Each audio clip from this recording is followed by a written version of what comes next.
Boards,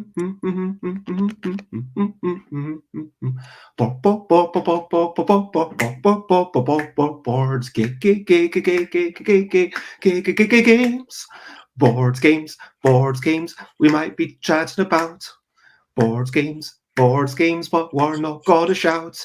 Here is someone that you might know, or maybe not. Either way, it's Matteo. Matteo made a game called Daybreak, and this is a game.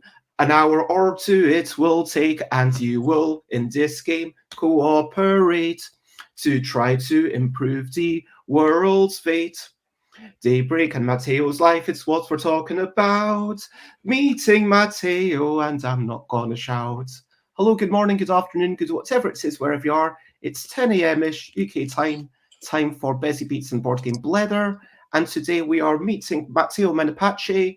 You're the former Victoria and Albert resident artist, and most recently, you're the co-designer of Daybreak, which I played on Saturday. And a little bit before that, we were together as part of the Now Play This Design Camp. And I think I first got to know you when you came to Jugged Hair ages ago with Business. I can't remember what it was actually. Is it actually, did it have that punny name? Was it actually called Business? Yes, it was called Business. I love that. And I was like, okay, this is an interesting game and, you know, could definitely use some development, but there's something really cool here. And you just abandoned us all for the Victoria and Alberts, which, to be fair, I don't blame you. But we've never actually sat down, as it says, for a proper chat, and so I thought it would be really interesting to have a chat. Is there anything you'd like people to know about you before we carry on? Well, I think you just said it in a very, very amazing way, and I have to say, did you improvise that, or did you prepare that little jingle at the beginning? Well, I'll leave you guessing. I would like to think that you improvised it because it was just amazing, and I think you just summarized it amazingly, and I think I'm going to use it from now on. Awesome. Well, if you are watching live, then you will see Matteo's own little description of who Matteo is in the comments. And also there's a whole bunch of links that are also in the YouTube comments. If you're watching on Twitter, then follow the Twitter link. But anyway, Matteo, I want to ask you, I mean, let's ignore Saturday because that was a brilliant day, right? Because, you know, we got to see each other.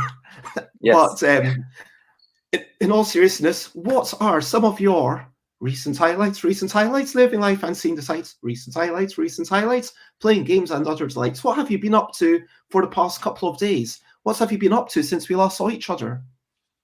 So I've been writing. So as you mentioned, I've been working on this game called Daybreak, which is about to be launched on BackerKit, crowdfunding platform, in about 2 weeks. So as a preparation for that, I've been writing some designer diaries, which will go live every 3 to 4 days once the campaign is live.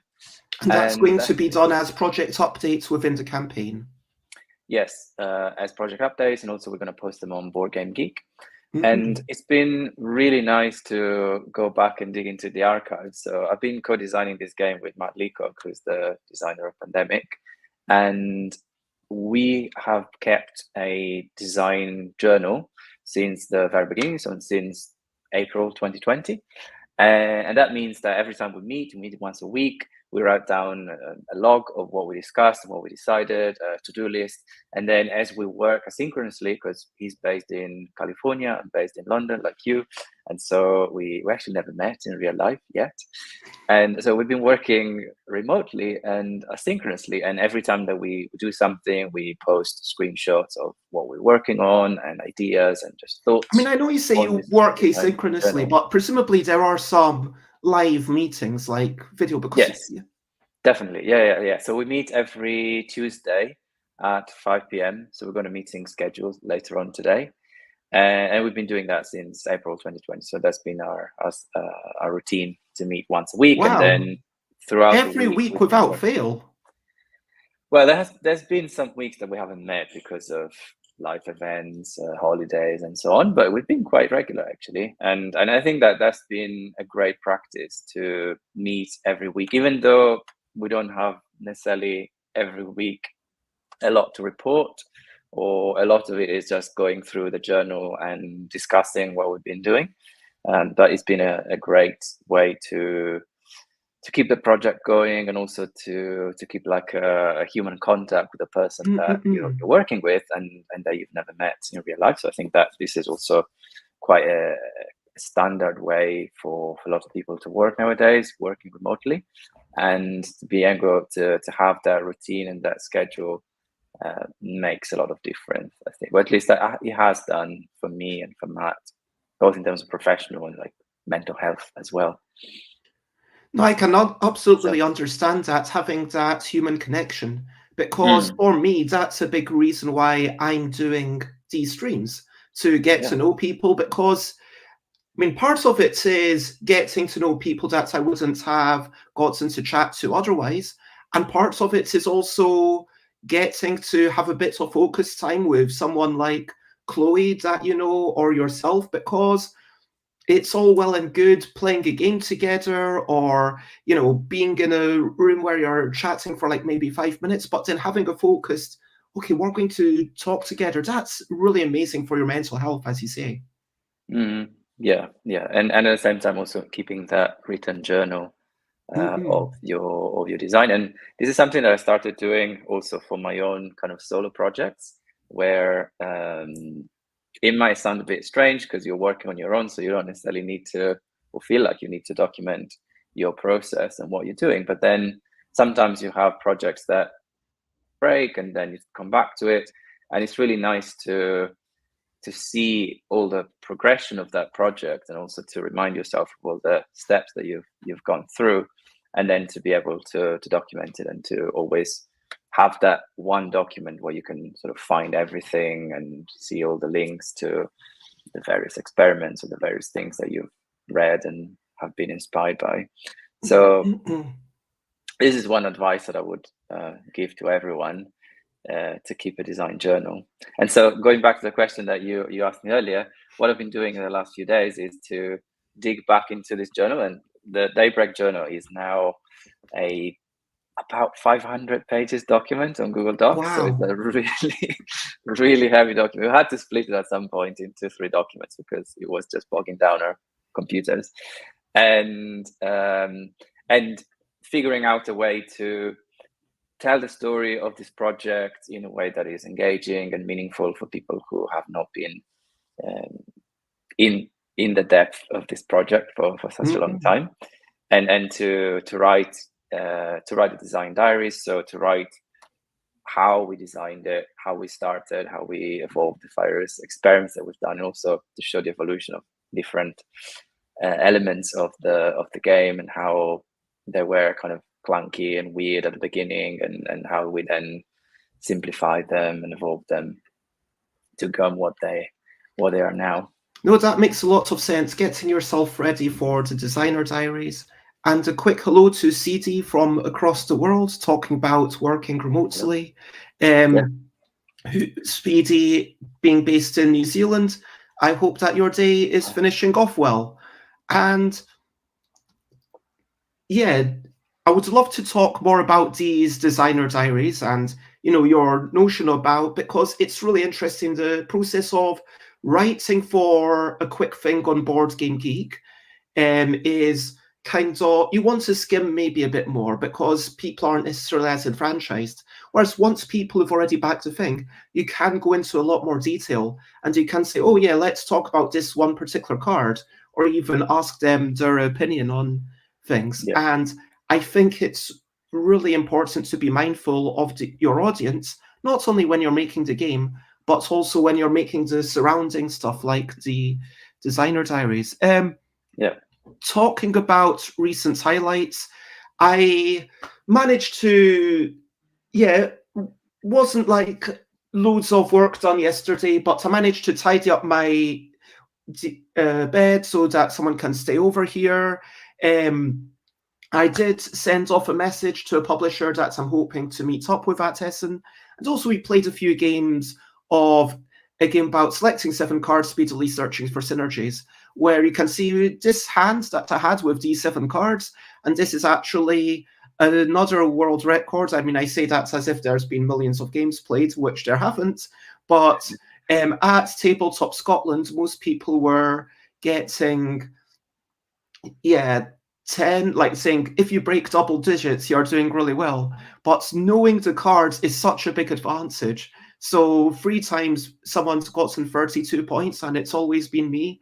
And since last week, this time I've played maybe 10 games and I've won all of them except for one. So I think that there is a question in my mind of, is that bad for the game that the person with so much more experience is constantly winning? Because I thought there would actually be more chaos and more variance in that than there actually is. I thought I would be losing more often than I am. And I'm not sure if that's just, a string of good luck, or whether that's suggesting that at some point the game will be unfun to someone who's not able to internalize all the cards. So potentially someone who's super autistic and is able to memorize all these things might be able to do better than a neurotypical person. Or, but what I have found is that people have continued to enjoy it.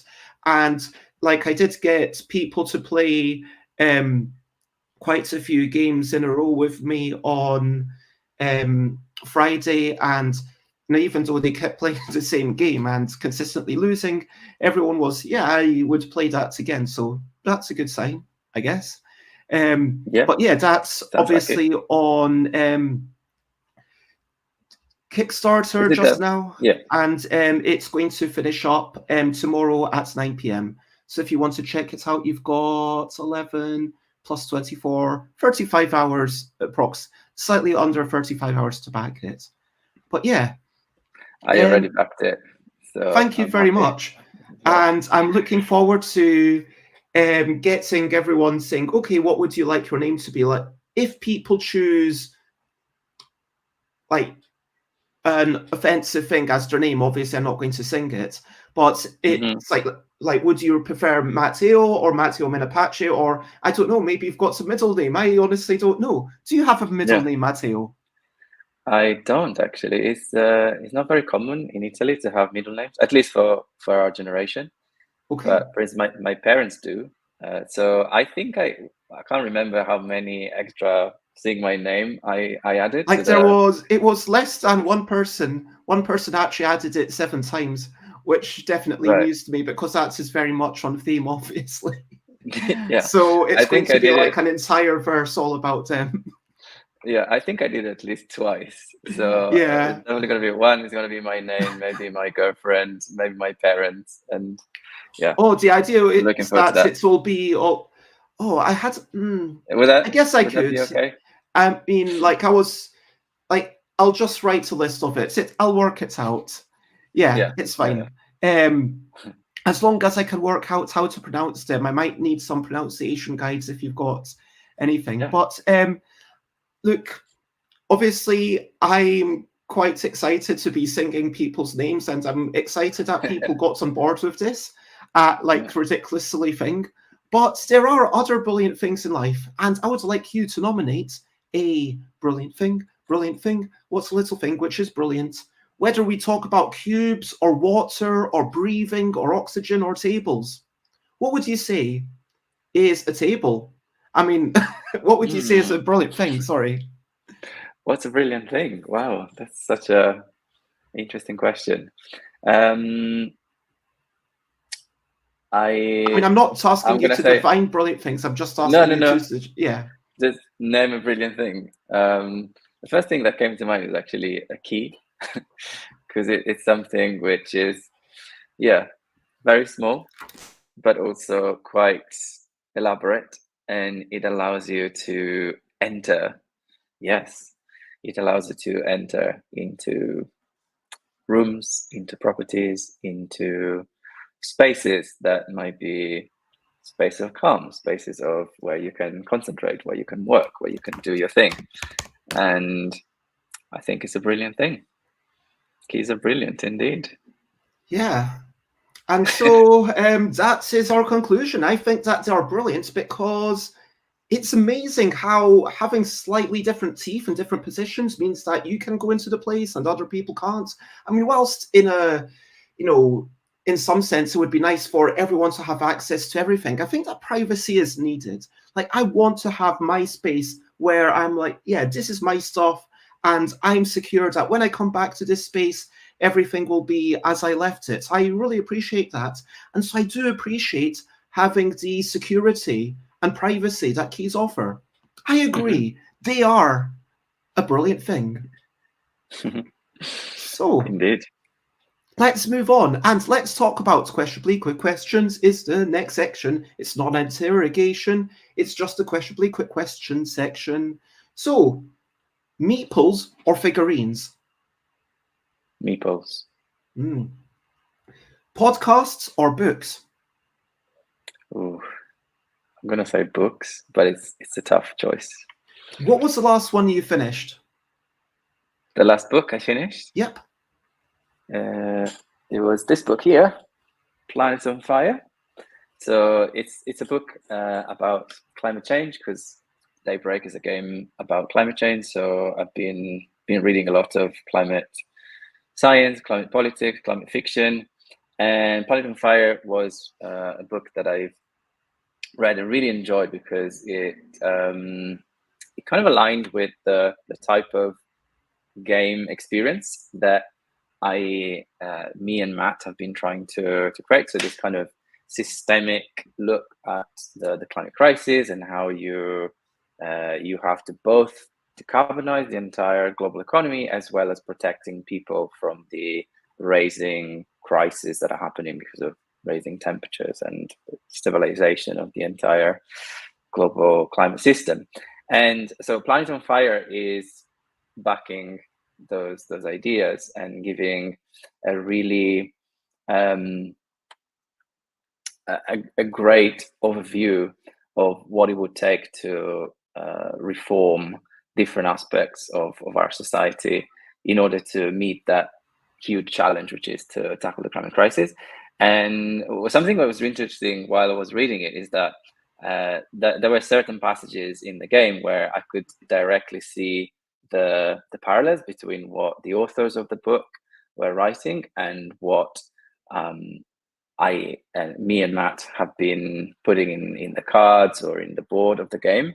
So being able to read this kind of fairly complex climate policy stuff, but filtering it through the lenses of the game model that we've created was very, very refreshing for me. And then I also heard some players telling me that the game gave them this ability to kind of filter through the news, the information that they get, the pledges that sometimes politicians make, in the way that they look at it in terms of, would that be enough to win the game I think in this Daybreak? is there's so many points that I'd like to get into about Daybreak and about climate chaos and about all these things. But just hopefully we can meet again to touch more upon these things. Yes. So whilst I know that you are burgeoning to talk more about that, I'd like to just talk a little bit more about you at this point. Sure. And we just had Xate, who apparently CD, it's their birthday, who's in the audience. Would you be willing to sing happy birthday? I would be, yes. Okay. Should we sing it together? If we can, there will be lag, so it'll be probably terrible. So let's go for it. Let's try. 5, 4, 3, 2, 1. Happy birthday to you. To you. Happy birthday to you. Happy birthday, dear CD. Happy birthday to you. Birthday to you. Hip hip hooray! Happy birthday. This was a very fast way to sing happy birthday. I normally try to sing it slowly, but it's also one of the most complex, one of the hardest, I would say, songs to sing, especially when you're in a group, because it has that moment where you go happy birthday, and that's where usually a group of singers just kind of go out in the wild and get out Well, of tune. that's But that's part of also the the fun, beauty of isn't it. it? The chaos. Yeah, exactly. Yeah. It's fun because it's chaotic. And of course, hello, Sates. It is lovely to see you.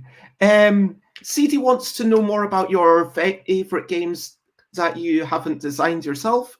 I mean, Mhm. it's always like we all design games that we love ourselves, and I think there's no shame in that. But what are your favorite games and why? Okay, so games that I really enjoyed recently are Spirit Island and Mm. Root. And I've actually played both of them in on the iPad. So I haven't had a chance to play in real life with Neither of them. people. Uh, Neither of them. Wow. I'd love to. So this is an open invitation to play them. I do have Spirits Island in one of my boxes, but I still have to unpack. But hopefully, like when you come over, well, you will see. I'm slightly ashamed of how full of boxes my place is currently, but come and hopefully it will be the start of having people over fairly regularly. And if I've been told that my place is messy or that there's smelly bits, but I'll hopefully get rid of them. Yeah, Uh, boxes are brilliant. That's another brilliant thing we should mention. Yeah, so Spirit Island and Root both played on the iPad, and and I've played yes, on Sate, I the did have you over. I just want to make an addendum to yeah. this because the first time I ever had more than 3 people over, which is because that's the number that can fit on this table where I currently am. Mhm. The first time I ever had that was on my birthday, where I had 5 people over. So that meant that I had to clear enough space around the couch, which was an important next step in clearing the space. But yeah. Anyway, so Root, Spirits Island, even though you've never played them in real life. And that's an interesting point because do you feel like you can really say you've played the board game? Or at that point, would you only say you've Mhm. played a facsimile of the board game? Do you see what I mean? Like Yeah, on Board Game Arena, are you really playing a board game or are you playing a digital implementation of a board game that is subtly different? yeah. I think it really depends on how that implementation is made. And I played both those games as a way to learn them in with a plan to eventually being able to play it with other people. So I have to say they both seem to be really well made, and I really enjoyed both the tutorial phase, so learning how to play Root. I tried to learn Root by watching videos, by learning the rule book, and it's something that I've been not very good at. Whereas learning it on the app has been much more successful because I was able to put immediately in practice some of the concepts that were being introduced. And so that learning curve has been much easier to go through. So yeah, I've been thinking of those apps more as learning tools for me to Mm. be able to learn the game, being able to try it out a few times, try my hand against the AI for a few times, and then realize, okay, this is actually a game that I would like to spend hours with people actually playing. So I think of those apps as yeah, digital implementation of an experience that is really truly coming together when you are with other people in real life. And sometimes when you play online over a video call, that's also really nice. Because that's what enables us to play with people that we might not be able Of to meet. course, and I'm Um, not, but I love video games. I'm, mhm, I even ones that don't base themselves off board games. I love, yeah, lots of different me styles of too. games. I'm not saying that board games are necessarily better. What I am Hmm. basically, I guess there must be a difference because, as you Yeah, said, the ease of learning. I mean, Root has such an amazing tutorial. I would say that that's almost, well, as far as I'm aware, I believe that that is the best digital implementation of any game I've ever seen. And I mm, believe that the tutorial is fantastic. The characters, like, everything is done well. And then that uses the possibilities of the digital implementation, the different challenges to keep one player going through it and keep one player striving for different things that you wouldn't be able to do with the actual board game. And so it gives Yeah. you a reason to get that, even if you have the board game, and vice versa. They both have their strengths. And I guess we have to be aware of that. And it just feels like when you are saying, I played Spirit's Island, but I didn't play it in real life, there is going to be a difference, because the experience of sitting around and discussing with people or not, and actually moving around the things and having to be aware of all the rules in your own head, is always going to be different to even if you're talking on a microphone or whatever, and having the rules enforced for you by the digital helper and all that stuff. You get what I mean? Yeah, totally. Yeah, it's a very different experience, and it's kind of comparable to the experience of playing solo. So if you play a cooperative game solo, then you have a bit of that experience. But of course, on the app, you have the app itself that is helping you enforce the rules, that is telling you when it's time to do certain things, that is preventing you from making mistakes. So it's a much more guarded experience, which, like I said before, I think of it as a learning experience that allows me to quickly evaluate whether I like that game and whether I want to then go and find people that would like to play it in real life. And going back to CD's other question, do you have Mm-hmm. perennial favorites, or do they change over time? Like, what were your favorite games in 2020? What were your Yeah. favorite games? I'm not asking you to actually name them, Yeah. but No, they tend to change because as I discover new games, they become new favorites. But I like to think of games as things that somehow align or resonate with us at certain points in our lives. Like when I was a teenager, I really loved Risk, even though I was very bad at it. But I spent so much time playing Risk with my friends. Usually on a Saturday night, we would sit down and spend many hours playing Risk. And I loved it because it was very challenging for me. Somehow I never managed to win, but I loved the experience of sitting down and then kind of strategizing and making these temporary alliances with other people. And then eventually you would have to break those alliances and try to destroy everyone and conquer the entire world.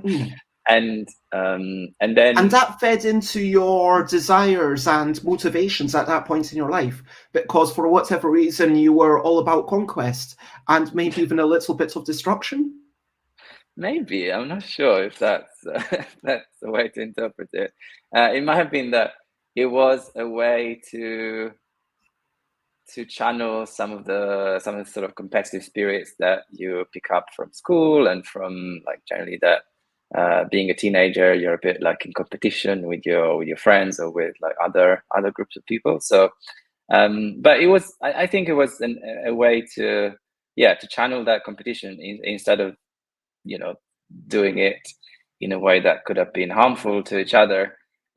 We would be competitive in the game. So with people that I'm really still good friends with, but we would try to destroy each other for those 2 hours and then go back to being friends. So I think it was a very nice way to kind of release steam and to spend some time together, which is one of the great things of playing games, is that allows you that kind of ritual competition and kind of role playing.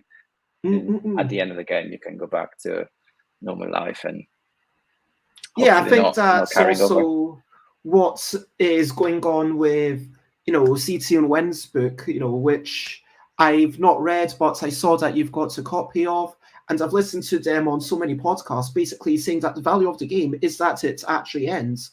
That at the end of the Mm-hmm. game, you go back to your normal life, and hey, we might have been fighting, we might have been destructive, we might have been competing, but now we are friends again. Yeah. And that is the value of the game, that it finishes and then you have that moment of reflection as you go back to normality. Yeah, exactly. Yeah. Are you referring to this book? Where is it? Over here? Yes, This one? exactly. Yeah. Games Agency as Art by Seating Wen. Yeah. I haven't read that one yet. Have you? Oh, oh, I'll I put it there. think you definitely should. If you find Mm, podcasts easier, then listen to some of the podcasts with Seating Wen. And hello, yeah. Timmy. It is lovely to see you, and I hope that you're generally okay and not too tired and restless. Um, so, we've, as always, everyone, feel free to comment, ask questions, and that's why I do this thing live. And I would like to ask you, Matteo, what is your first memory that you're willing to share? Mm, okay.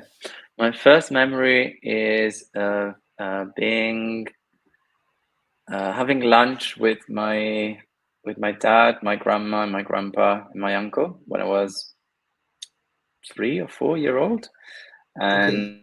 and we were watching TV, and then I asked my dad to to help me finish a drawing. So when I was a kid, I really loved drawing, and it was an activity that I would share with my parents. So I would spend a lot of time just like first asking my parents to start the drawing for me and then kind of trying to finish it.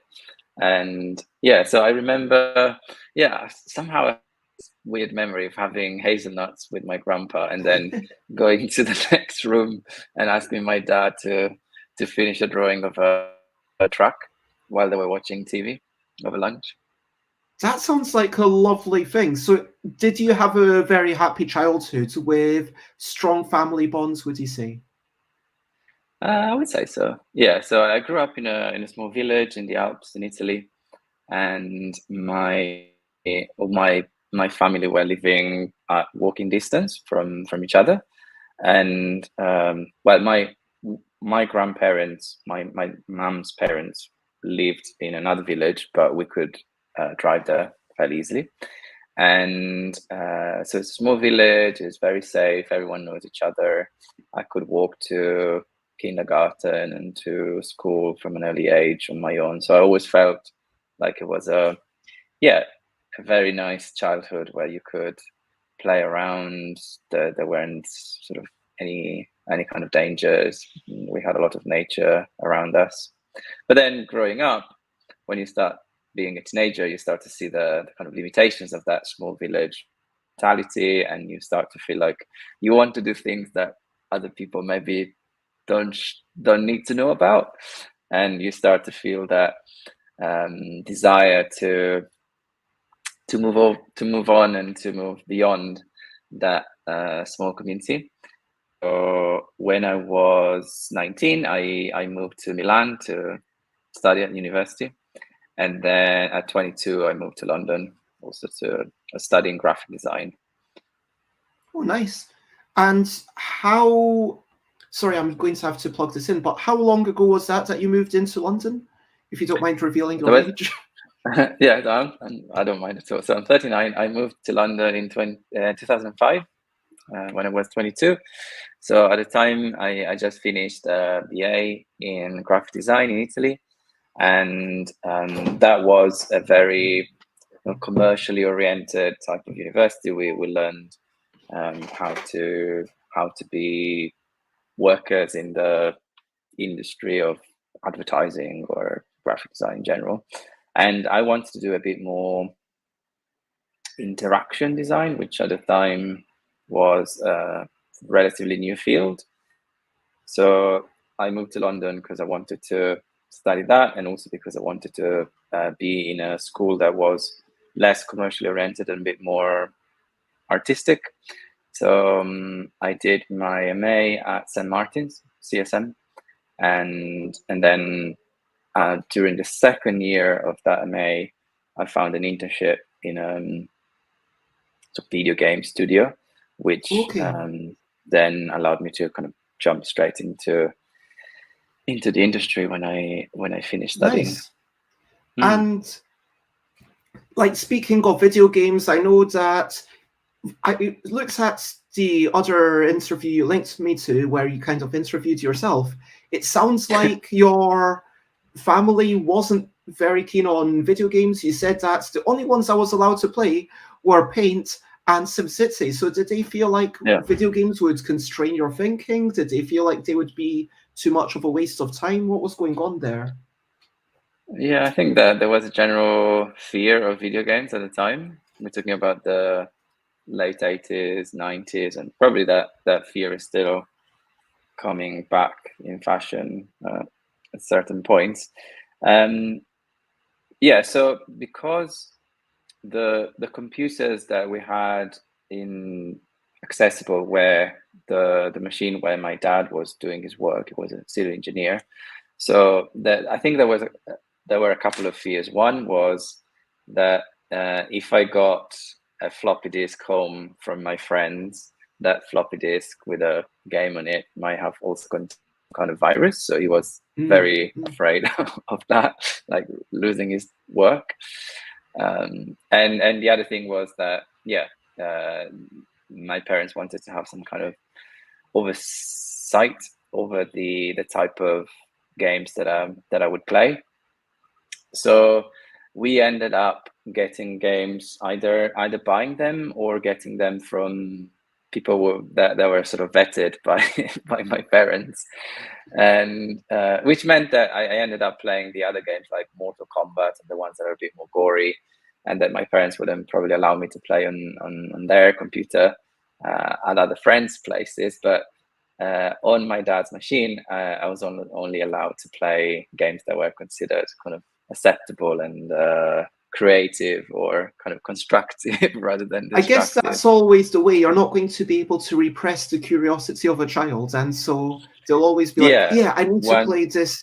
What's his Doom? What's his Mortal Kombat? What are these exactly. things?" Yeah, and eventually I also got my own computer, and then I installed the kind of games that I wanted on there. So I did play Doom and Mortal Kombat and all the others that parents at the time were made to feel a bit hysterical about. But yeah, SimCity was the one that I really enjoyed playing because it was a game where you could build stuff, and then it didn't really have an end goal, unlike other games that you played where you had a sort of mission to accomplish or levels to complete. In SimCity, you could just sort of do pretty much whatever you wanted, although there were some constraints because you were starting from a empty field, or you could create your own terrain, and then you could start building infrastructure, laying down certain services, and then hope that these virtual citizens would come and live in your city and start paying taxes so that you could build more stuff and be more successful. And that was very. I actually spent more time trying to recreate the geography of the small village where I grew up. So I spent a lot of time like sculpting like the mountains and the fields and the rivers. And then I started building infrastructure for it. And I thought, because I was trying to recreate a place that I was familiar with, and that for me was a good place, my assumption was that now people are going to start to come to live here, to be happy, and that didn't happen. In fact, my attempt at recreating my hometown was very, very unsuccessful. Like just a few people came, and then I had to raise taxes because I couldn't finance the sort of stuff that I wanted to build. And And so these as people you left. say, like no we can't model reality perfectly. So any model that we build, whether it's an attempt at a simulation or a vague facsimile, it is Yep. going to show off their bias. And you've Yep. said yourself that this was fundamentally only allows you to build streets that are in a grid structure like you see in America. Yeah.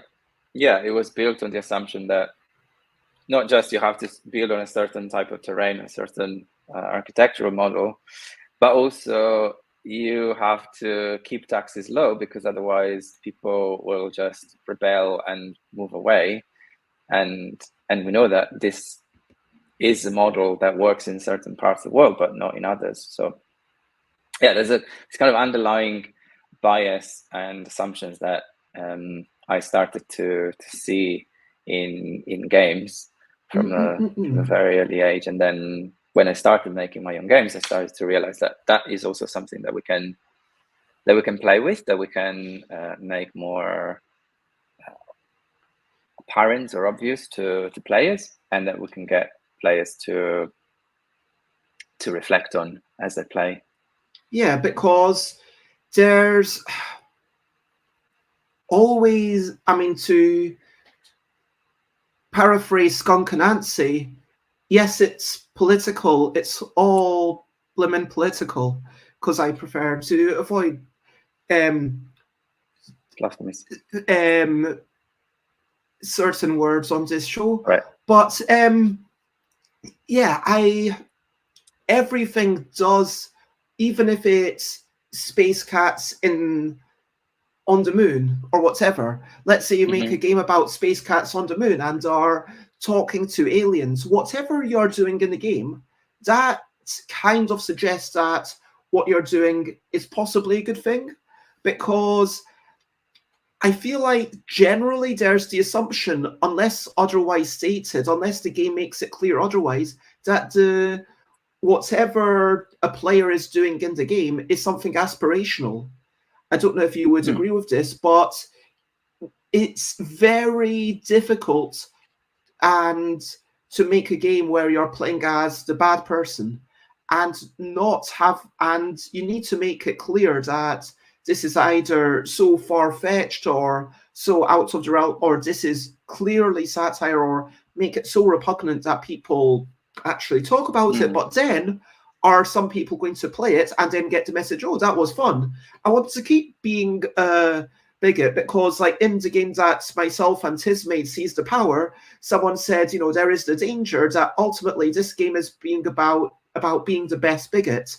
And the best way that I can stomp down on other people and just force them to do things and give them terrible deals, you know, I'm going to win. And so this game teaches me to be a better bigot. And that's obviously not great. That's not obviously not the lesson that, well, I hope it's obvious that it's not the lesson that either of us want to teach people. Now,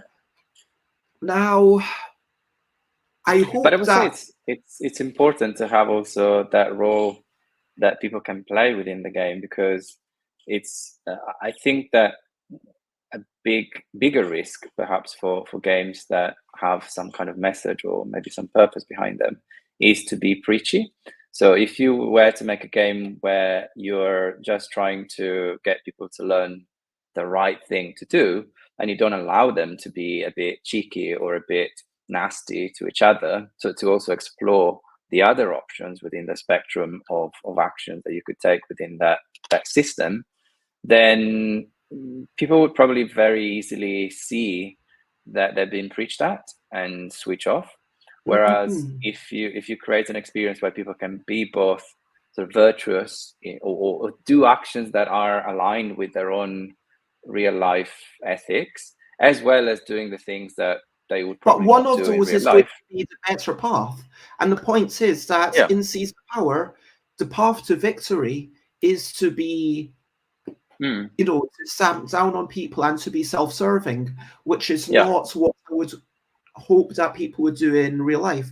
I hope that in real life, your motivations will be different. But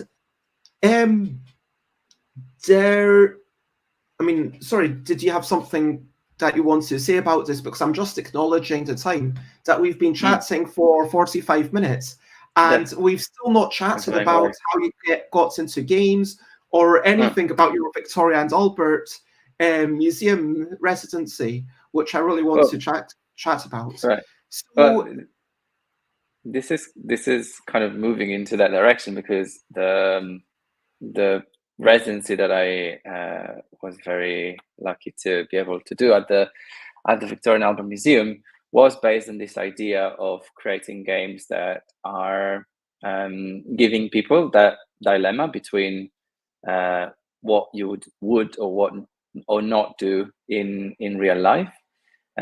So the context of the residency was that there was this exhibition about video games.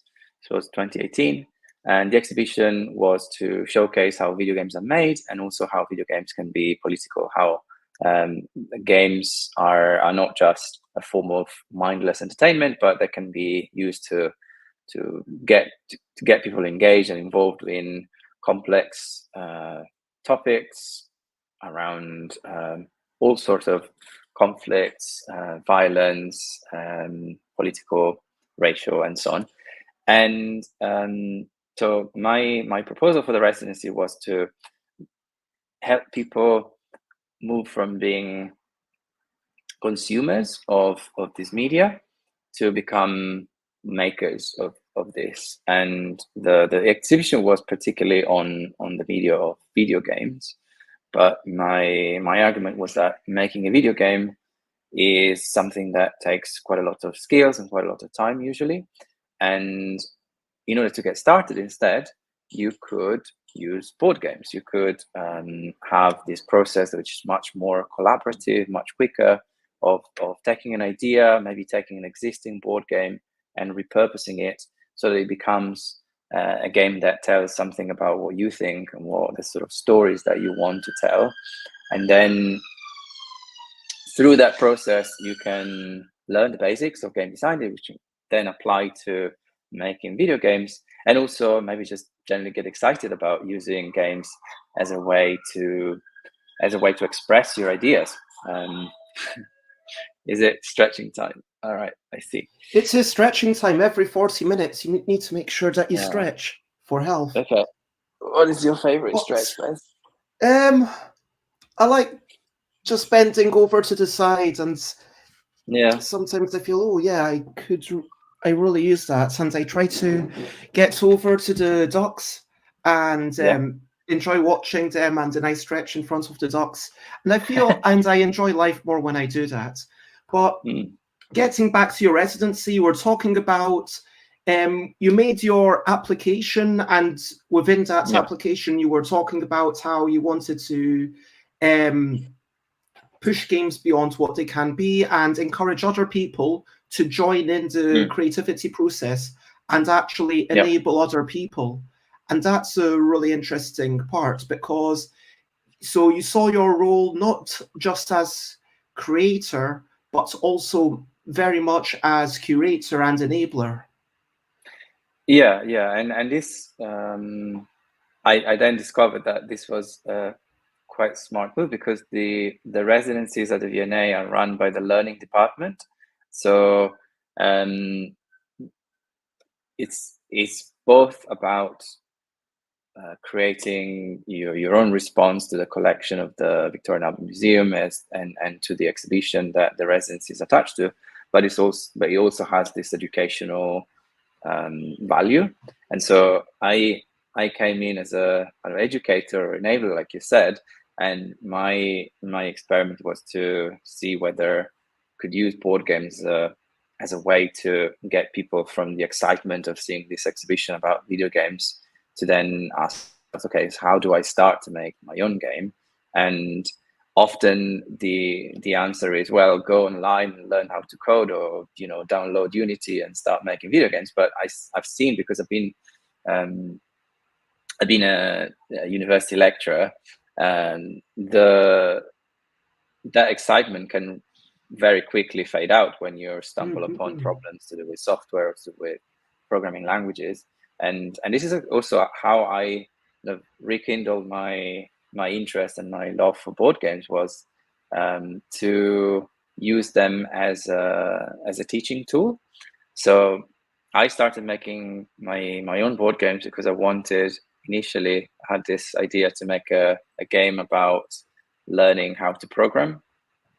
This was 2014-15, when learning to code was very much fashionable. Probably still is, but it was a big thing then. And I was working at a university, and I was, among other things, teaching people how to code. So as I've seen people struggle with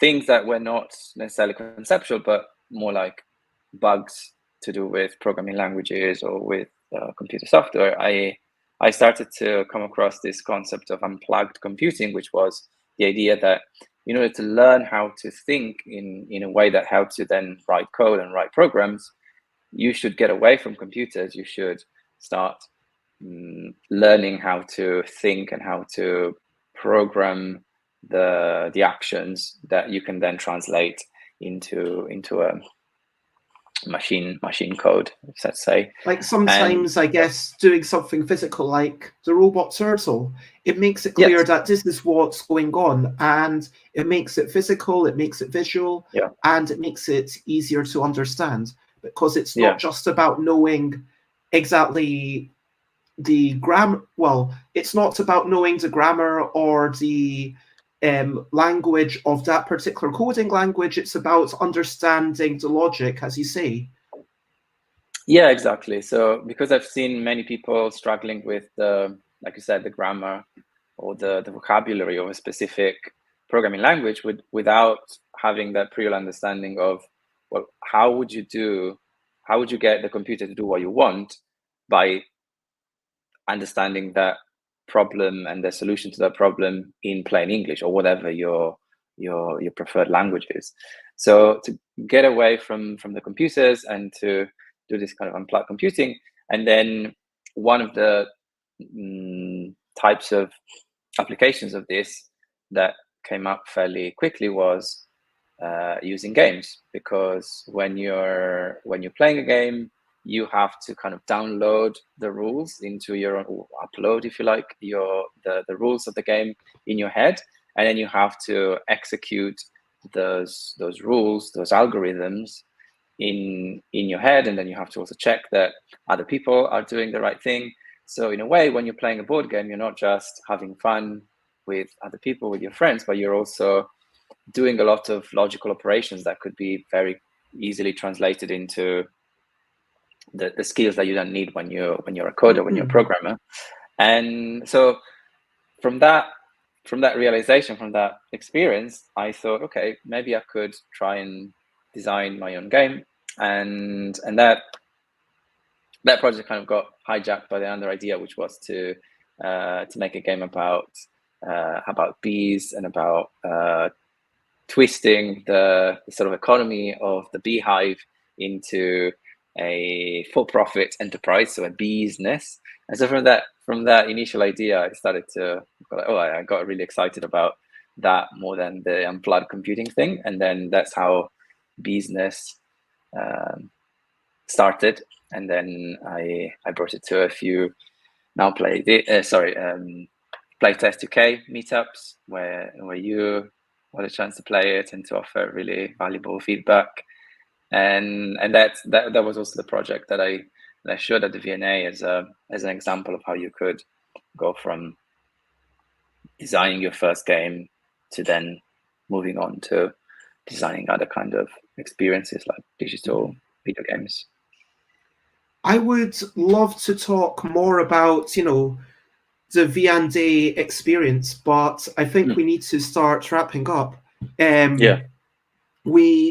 It's been an amazing chat, and obviously the bees, Fred carries on with the now play this stuff that you made in the recent year, which was kind of a live action searching for pollen and then all working together, which was a really interesting twist on it. I can see that these threads, and I would love to have you all. I know that you said we'd come back, but maybe after we finish up, we can discuss having another chat. Sure. But before we finish up, I like to invite everyone who's on here, namely you for today, to ask me a question of the day. Here's a little question before we go on our way. So I've asked you lots of questions. Now, Matteo, what would you like to ask me and potentially ask everyone else who's watching? A question for everyone? Or for you? Yeah. So what is an issue that you care about or that you are incensed by? and how could you turn that into a playful experience? So, and you don't have to answer right now, but it could be a provocation or something to ponder over the rest of the day. wow, that's a big question. And also, I noticed that even though it is meant to be plugged in, my battery has still been going down, which isn't great. But oh, that's the thing. I mean, I care about environmental issues, and I don't feel empowered enough to make anything about them. I don't see a utility. That's my slightly depressing answer, and I apologize for it. After playing your game, I kind of felt, well, this is never going to happen. This is a utopian dream world, and I don't see any way that I can improve the states of things. And yeah, that's the truth of the matter. And I care about people. Actually, one thing that I have been wanting to make it's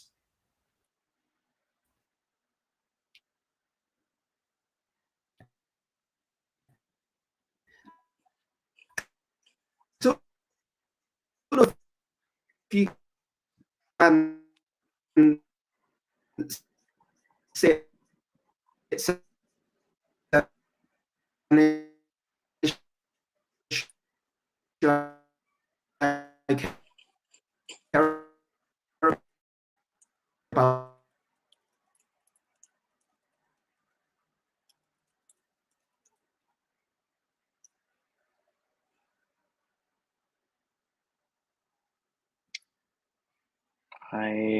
I'm not sure if I'm the only one, but I cannot hear what Bez is saying because their audio is breaking up.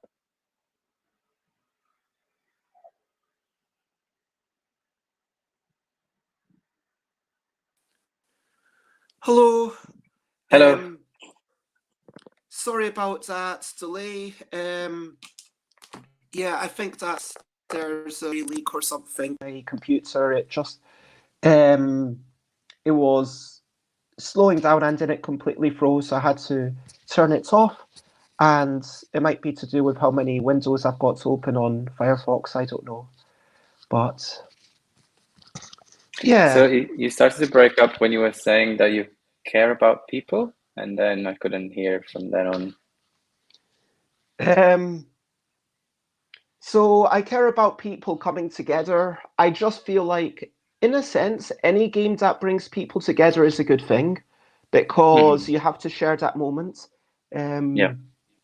And I'm just looking. I see this comment. This is the first one that I see as soon as I got back. Matteo, this is your show now. Indeed, yep, it does happen. Could you see the chat, by the way? Because I did tell you that you can see the chat, right? Or did you not? Yeah. I can see the chat. Yeah. Cool. Anyway, so what is important to you? I think what's important to me is just having the strength and motivation to be able to get out of the house each day and being able to do something and not kill yourself is kind of an achievement sometimes. And yeah, I was thinking about some digital thing that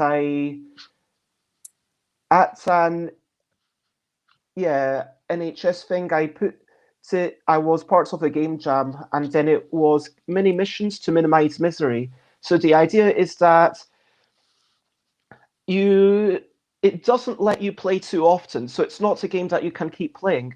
And at the start you say, what time would you like to go to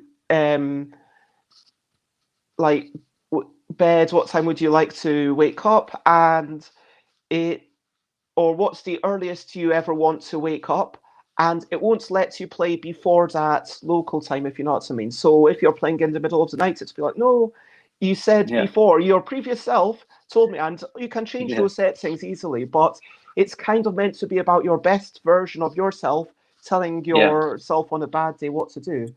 And then sometimes it'll have little questionnaires which they're not data gathering.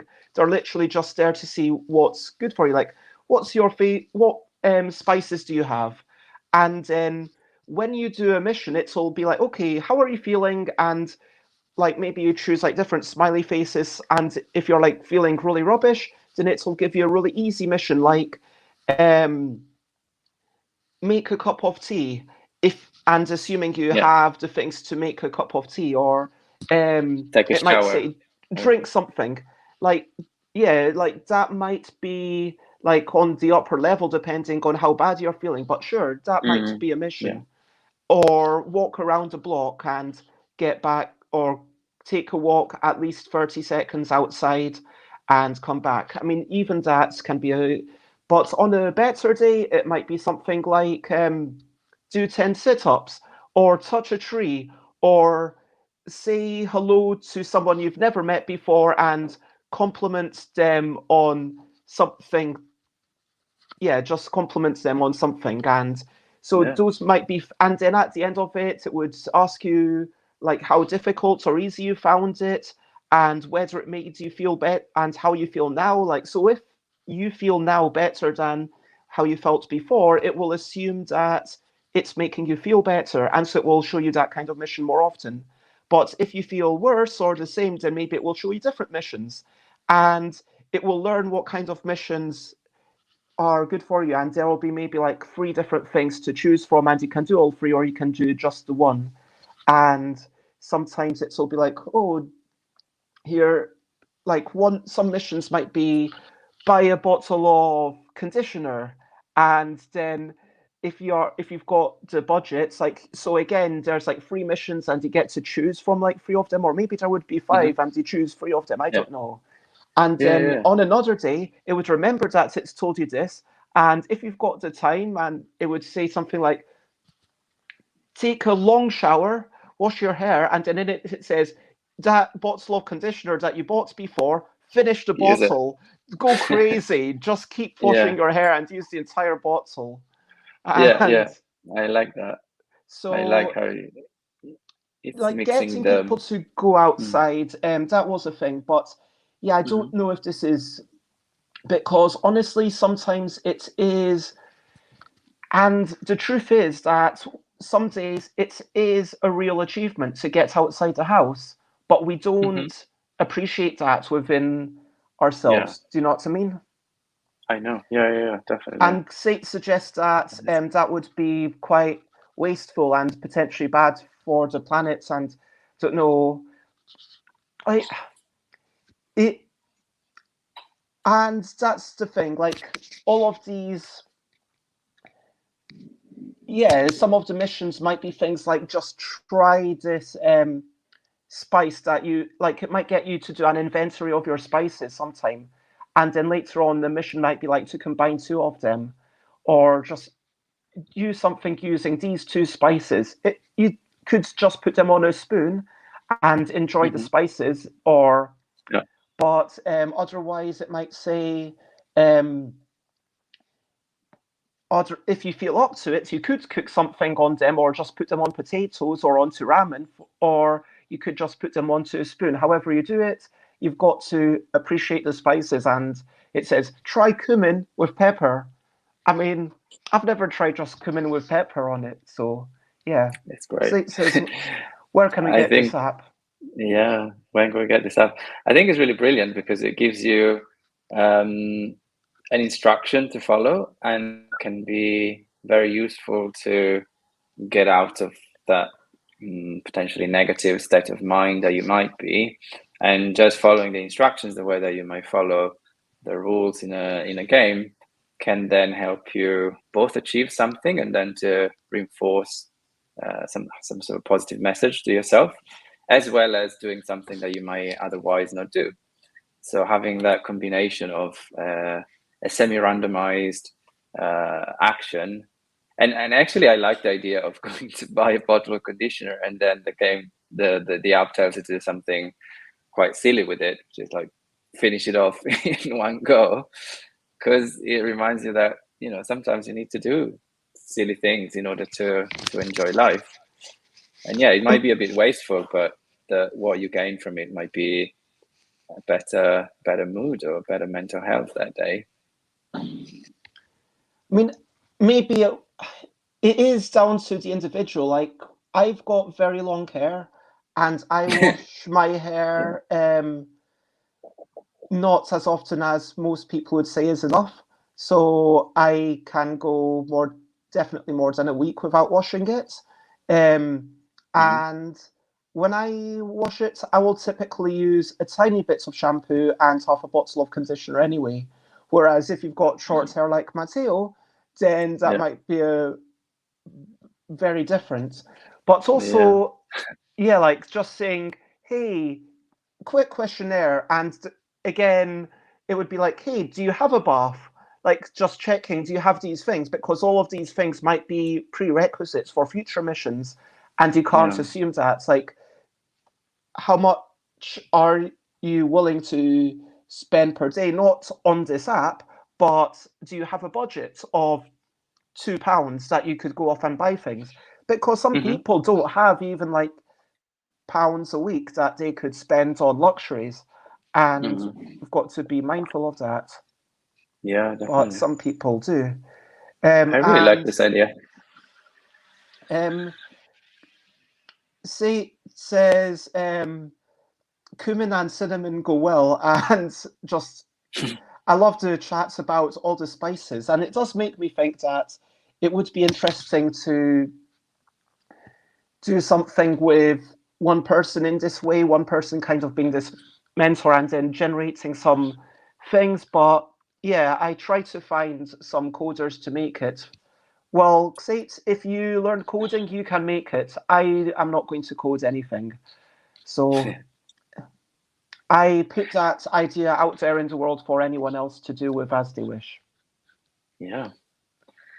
What do you think, a game jam, Matteo? or would you be up for coding, or is it not your skill set anymore? I used to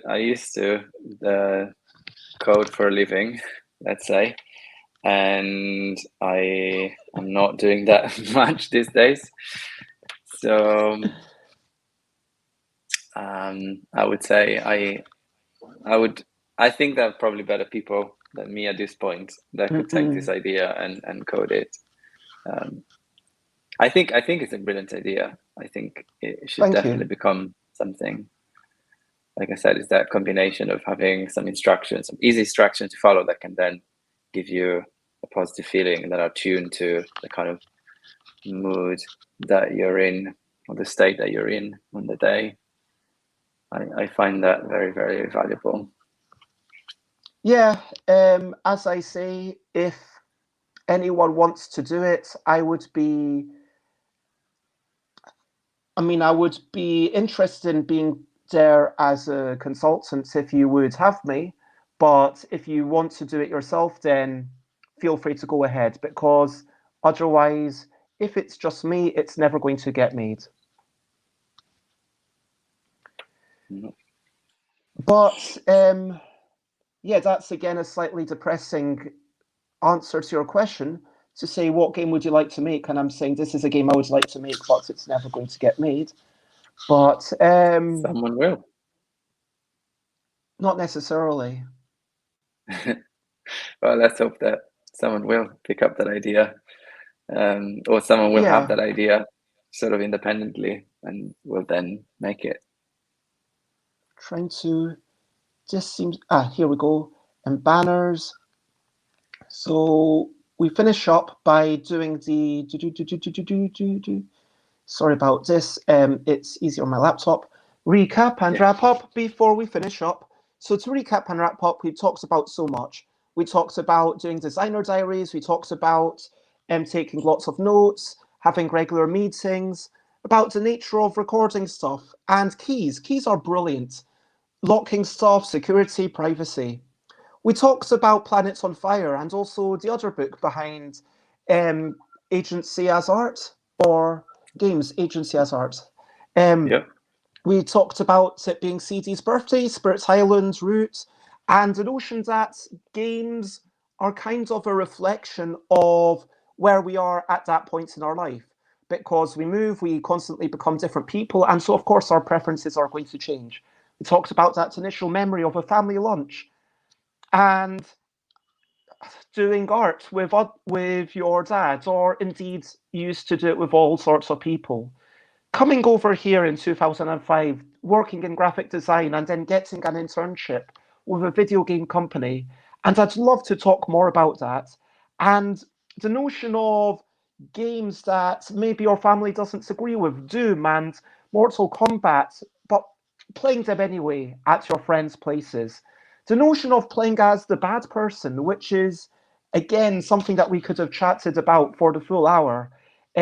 Victor and Albert Museum being a enabler, being an educator, as he puts it, and managing to get this residency. And I would love to talk about what that actually involved and what that was like. I mean, where were you living there physically, and teaching people to code via a board game?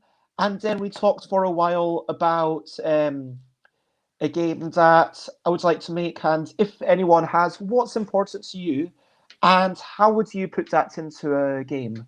That's a question for everyone, and feel free to share your ideas, and hopefully someone will pick that up. But if you want to check me out, I am stuffbybez.com, stuffbybez.bigcartel.com, twitter.com/stuffbez, instagram.com/stuffbez, twitch.tv/stuffbez, youtube.com/stuffbez. If you want to check out my Discord, then go to stuffbez.com/discord, where it will redirect you. And also you can check for me on Facebook and stuffbez.com/streams. Tomorrow I am chatting to Alan Paul about, I think it's Area Majority. And on Thursday, I'm speaking to the new president of Gamma, Frank West, and we will chat about what is Gamma. I mean, it is this association in America which lobbies the government for benefits for games and stuff. And we'll talk about a bit more specifically what it's doing and what's going on and what changes Frank might make or not. Please do share and spread the word. Sorry. So if we wished, stop trolling. If you want to check out Matteo, where would you like to be found, Matteo? So you can go on Twitter, where I'm Badeo, so BADDEO, and there you can find links to the games that I'm working on, and my website, which is ma.tteo.me. And you can also find me on Medium, where I blog semi-regularly. It's medium.com/@Badeo, same thing as Twitter. And that's basically the end. And yes, actually, Xates is right. On Facebook, so it is technically the page has a different URL. So just search for Stuffabez, you'll still find it. Thank you very much, everyone. I think, am I breaking up? No. Okay. No, well, lots of love. Thank you very much, everyone, for being here. And the last thing, as always, to say is bye, bye, bye, bye. This is a goodbye song. Bye, bye, bye, bye. Thank you for watching along. Bye, bye, bye, bye. This is the end of the show. Bye, bye, bye, bye. And now it's time to go. Everybody, bye, bye, bye, bye. This is a goodbye song. Bye, bye, bye, bye. Thank you for watching along. Bye, bye, bye, bye. This is the end of the show. Bye, bye, bye, bye. And now it's time to go. Bye-bye. Have a lovely sleep, CD. Bye-bye. Bye. Thank you so much.